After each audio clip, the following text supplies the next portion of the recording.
Welcome to GOV TV. I'm Eric Curry. Thanks for joining us today. We have a number of exciting topics planned, so please stay tuned. But first, the county's public website, www.wakegov.com, is one of the most used government sites in the state of North Carolina, with over 21 million page views a year. WakeGov.com was recently updated for the first time since 2005, and with me to talk about it is Web Administrator Chris Smith and Deputy Chief Information Officer John Higgins. Thanks for joining us. First, Chris, can you talk about some of the updates from the previous WakeGov site, and what are some of the highlights of this new and improved site? Well, one thing we wanted to do is make the website easier to use. And we feel like we've done that in a couple ways. We feel like we've improved the navigation, and we feel like we've built a more improved search feature so people can search and find what they're looking for.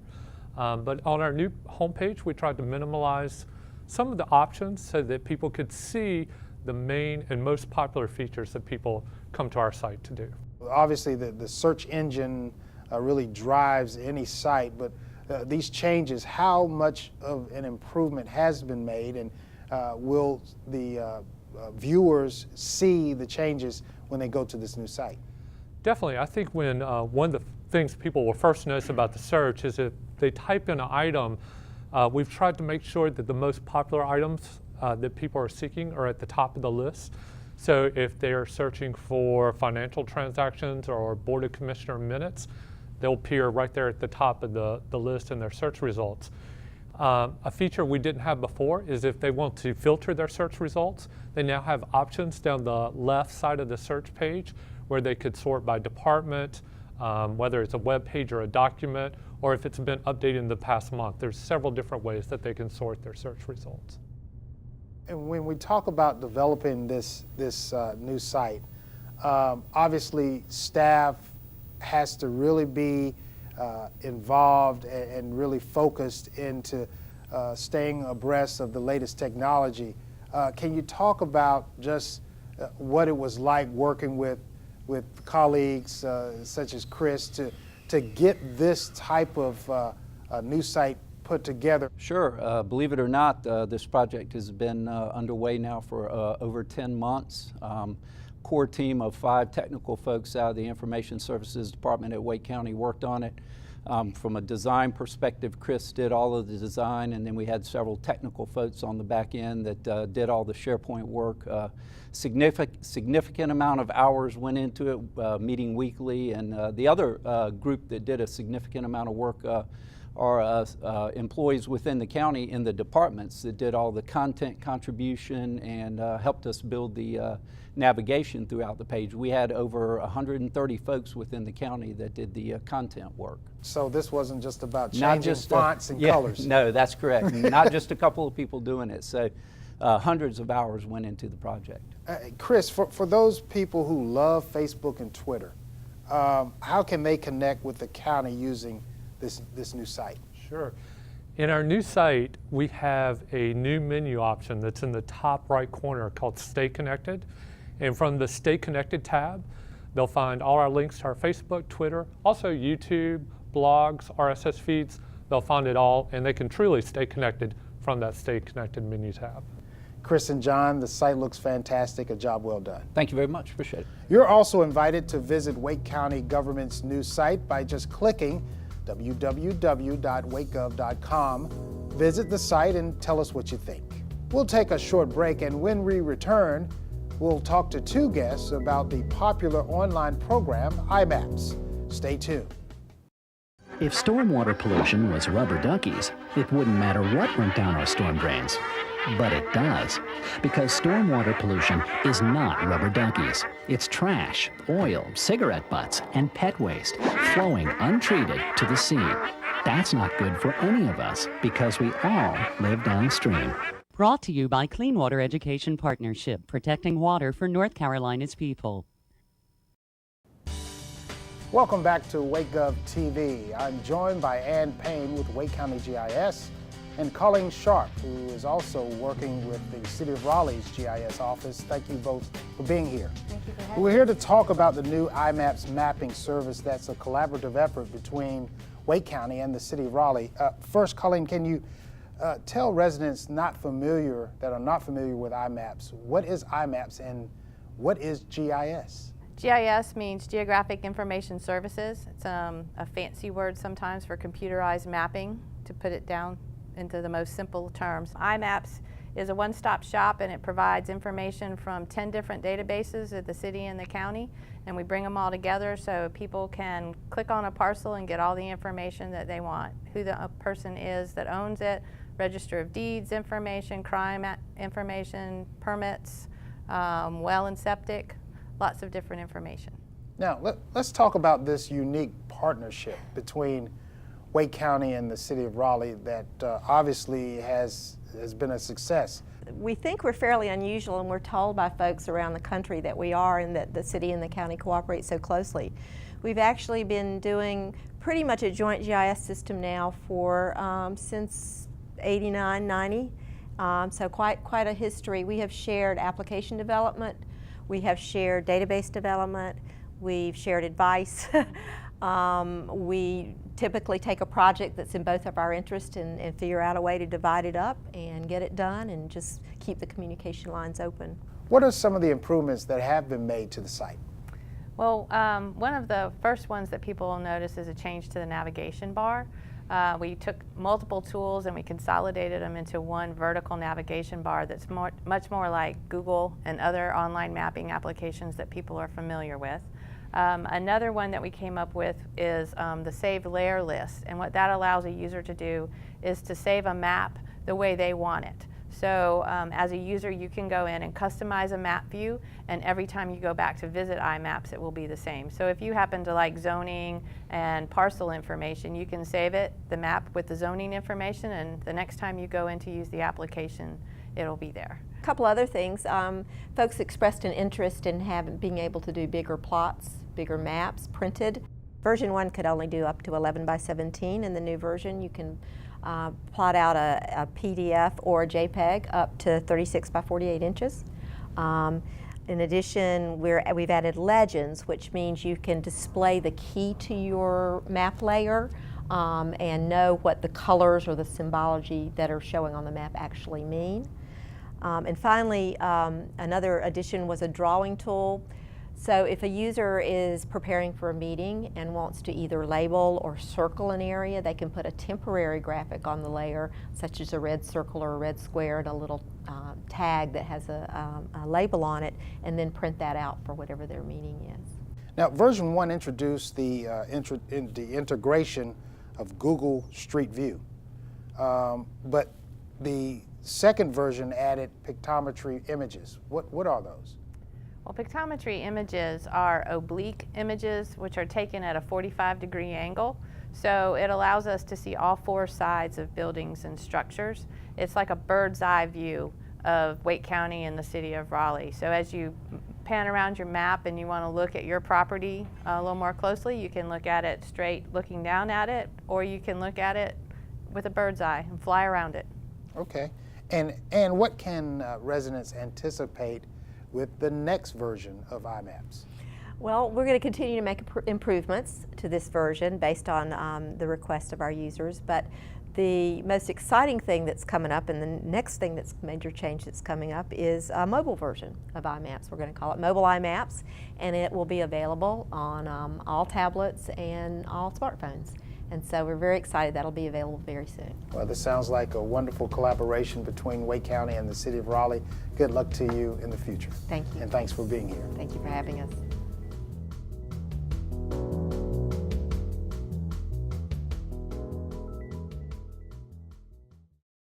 You're on your way to meet up with friends, but you can't seem to get anywhere quickly. You don't want your friends to be annoyed, so you text. You're on your way.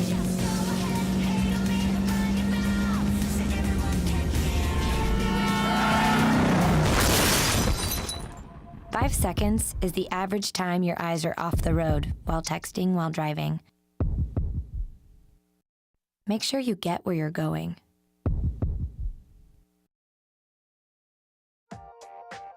Federal officials have selected Wake County as the location for a survey which captures a snapshot of the well-being of the United States. The National Health and Nutrition Examination Survey, or NHANES for short, will take place throughout this fall. And residents from all walks of life from many parts of the county will be asked to participate. The NHANES survey is very important to the U.S. population. It's really the only way that we have to take a snapshot of the health of the U.S. population. And this data is then used by the policymakers for future prevention programs, for how they're going to spend money in the next few years. It's all based upon looking at the health status of the U.S. population, which we at the CDC collect. Wake County was selected to represent every other county that has demographics just like it. Actually, it's a random process. Every county in the United States is divided into 15 groups, and then there's basically one almost like out of a hat, there's one county that's chosen. And Wake County was chosen this year to represent every other county just like it. What we do is a couple weeks before we begin the survey here in the county, we have sent out an advance letter that says that you may be visited by a health representative and gives some information. It also talks about our CDC badges, because all of our folks will have CDC badges on. Then the next step is if you have a knock on the door from one of our health representatives, and at that point they will introduce themselves, and there's about it takes only about 3 minutes to do a demographic screener. And that's just asking you about how many people live in your household and the demographics of those folks that live there. And all the information that you give us is confidential. The next step that happens is we enter that data into a computer, and there's an algorithm already entered into this computer that will select somebody or not. So maybe one or two, everybody, nobody may be selected in your household. If you're selected, then the interviewer then talk to you more about what NHANES is and what your opportunities may be with NHANES. NHANES actually is based upon a scientific random sample. So from the very beginning, where we randomly choose the county to we randomly choose addresses, we randomly choose participants. And that means that we do not accept volunteers. We're trying to mimic the U.S. population, and in order to do that, we have to stick with what our little pen tops either choose or select or not select in a household. So what that means is that if you choose not to participate, we cannot have your neighbor step in. We cannot go and have somebody down the street take your place. And basically what we've done is we've actually lost the data for, you may stand for anywhere 35 to 50,000 people your data may represent. So we actually lose that amount of data when you choose not to participate. The individuals that are selected will benefit from being able to have their baseline health measures, and therefore I think that's an extreme benefit to them, because the cost of these various tests are extremely high, and so they will have those free baseline measures that they can use for their own benefit. From a population health perspective, again, I'll say that it does reinforce the fact that much of the funding and many of the program decisions are based on what those measures are.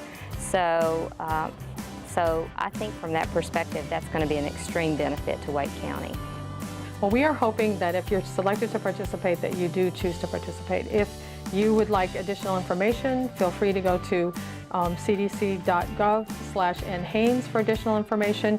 Your chances are very low of actually being selected, so we really appreciate your time, and thank you for your time. We would encourage anyone that is asked to participate to please be a willing participant in this effort, because not only will it benefit you individually if you're selected for this process, but it will benefit us as a county, a region, and nationally it will benefit us. You can sit with me, imagine what you'd see if every child had a book to read. So the mission is for us to get a book to each and every child. So let's join hands, book people unite, unearth hidden passion. Come on, we'll have a good time. One book could be the first element, helps to change a life. People unite. Read to a child today and spark a lifetime of ambition.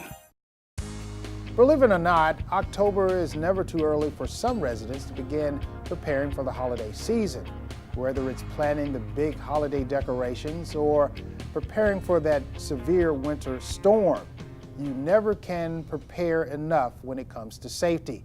Joining us to talk about holiday safety is EMS District Chief Jeffrey Hammerstein and Deputy Fire Marshal John Calloway. Thanks for joining us. Thank you. Oh. Jeffrey, first, can you tell us some of the most common calls received during the winter weather? Eric, far and away, slips and falls are the most common thing that we see anytime we get any ice or precipitation out there. Certainly, as you would expect, motor vehicle accidents kind of tend to rack up. And then certainly, too, some of the exposure to the cold type calls. From the falls to severe exposure to elements, what are some of the tips you can give to people to try to protect themselves, to try to be proactive? We know the world can't shut down when we're snowed in and iced down. People still have to get out. They've got things they've got to do. Obviously, that should be minimized if you can, but when you do have to get out, take the time to be careful, plan your steps, know what's in front of you. John, a family tradition always during the holiday season for many is heading out to get a live tree. There are some safety precautions that must be adhered to as well. Yes, we hope you obviously have a happy holidays, but we want you to make sure you get a tree that's going to be safe for you. If you have an artificial tree, you want to make sure it's certified and it has the Underwriters Laboratory certification to it. If you're going to use a live tree, you want to make sure that you're getting one that's fresh, that's green, the needles are not falling off. You want to make sure you're using proper water, daily, adding water to the tree. You want to make sure you're using correct lights that match the tree. We do not want to use candles near the trees. We want to make sure that the tree is not in a hallway that you egress out of your house. Another popular tool during the holiday season, turkey fryers. What are the tips in using turkey fryers that tend to always cause a couple of house fires every year? Unfortunately, the number one problem we do have with the cooking with the turkey and the grease is splatter, where individuals are going to get burned by the product. But once you're cooking with the product, you need to be away from any combustible items. So this may include your house. You want to be a proper distance away from an area that if there was a fire contained from that cooking process, that it's not going to catch another combustible product on fire. There's a lot of inherent dangers with cooking with this type of technique, and if you are going to use it, you need to follow the directions. You need to make sure you properly have the right amount of product in when you're cooking with the turkey, and you have to be very careful. That's all you really have to do with this situation. Obvious scenario in this region of the country, freezing rain outside, but I still want to use my grill, so I'm going to pull my grill into the garage and commence to cooking. Yeah, it's definitely dangerous, particularly when we're talking about charcoal. It gives off gases that can be harmful or fatal. All grills just have to stay away from the house. And not only the scenario that you mentioned where people are still wanting to cook despite the weather, there have been occasions where people have used charcoal to try to heat their homes. Extremely dangerous, and it simply can't be done because it can be harmful again or fatal to everyone in the house. So they've just got to stay away from the house. And we're talking now about one of the dangerous gases, carbon monoxide. First, let's talk about some of the symptoms of what could be carbon monoxide exposure. Sure, and that can be tricky. That's one of the dangerous things about it. Typically, people will start to develop headaches, maybe some crankiness or anxiety even that they don't necessarily understand. It creeps up on you, and that's why it's really, really dangerous. You can be exposed and not be aware of it for quite a while until the point that it starts to become dangerous to you. Certainly a carbon monoxide detector is a cheap, inexpensive, and easy way to keep a monitor on that, and certainly recommended. Are there any other additional tips, comments you'd like to make about being safe during the upcoming season? Yes, Eric. I would like to say one thing about the smoke detectors. This is probably the device that saves more lives than any other device that we can have for a safety point. We want to make sure you have a working smoke detector in every house. We recommend them outside the hallway areas or in the bedroom areas. And more importantly, you need to make sure it's functioning and working. You can test them. And every year that we would highly recommend that you change the batteries. But the number one saving device that we have. John and Jeffrey, thanks so much for joining us. Thank you. Thank you. We'll take a short break, and when we return, we'll introduce to you the Human Capital Development Initiative. Right after this, stay tuned.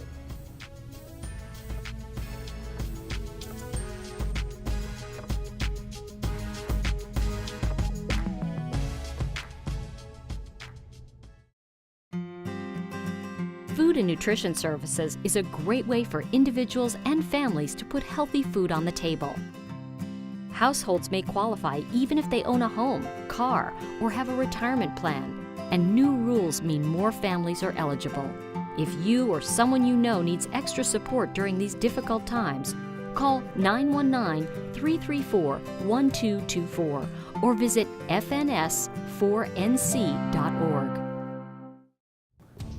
Whether you know it or not, there's someone in the community that is in need of desperate help. It could be your neighbor or relative, just trying to make ends meet. Well, joining us today is Catherine Williams with the Wake County Human Services Department to talk about the Human Capital Development Initiative, which is a new and innovative way to improve lives in a holistic manner. Thanks for being here today. Thank you. For the citizens, can you tell us what capital human development is and why is it needed? Sure. Human capital development is a term that we use to refer to the sum of an individual's inner strengths.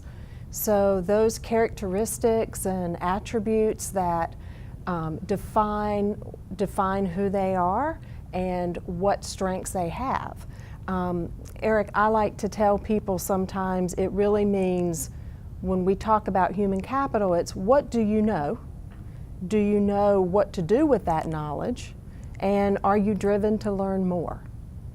And as you mentioned in your opening, there are many, many people in our community who are struggling, who find themselves at whatever point in their life really underdeveloped and unable to compete in our economy. We are working really hard with young people and adults and seeing lots of families who are really struggling to make sure that they can achieve that human potential that they all have. Catherine, the program focuses on the human side of the economy. I haven't heard that term used before. What is it? Well, Eric, you know, we often hear economists and planners talk about the infrastructure, the physical capital that we need as a strong foundation for our economy and for our community. The Human Capital Initiative really gives us a chance to talk about building human potential. There are about 93% of the world's population that actually lives in poverty. And most of us have never known that kind of despair. But even with Wake County's population near 1 million people, you're talking about 10,000 individuals, about 10% of our population who do live in poverty. And that actually equates to about 25% of our children. So really, when we think about our future and really wanting to have a strong foundation so that we can thrive as a community and as an economy, we really need to pay attention to helping develop our people, all of them. What are some of the programs and services offered to those that take part in this program? Right. So, well, one of our biggest efforts has been to try and develop, as a department and as a community, new venues, new opportunities for people in the community to get involved in developing themselves. One of those, probably the one that's best known in the community, is the Middle Class Express. It is a life coaching program that people can volunteer, you know, to participate in. We expect them to come prepared to develop a life plan, to be clear about their goals, to think about what they need to do to prepare themselves for success, and then to put forth that effort that's really needed. And together, those things, we say, brings realization of dreams for people. We also have developed Club Choice, which is called Choosing Healthy Options in a Challenging Economy. And it's really a wellness club that our public health center has really helped us develop strongly. All of our regional centers throughout the county have access points where residents can come and get involved in human capital development programs and initiatives in their own communities as well. It's a unique program that's unlike many within Wake County government. Obviously, staff that's a part of this initiative have a vested interest as well to really help the clients that are taking part in this program.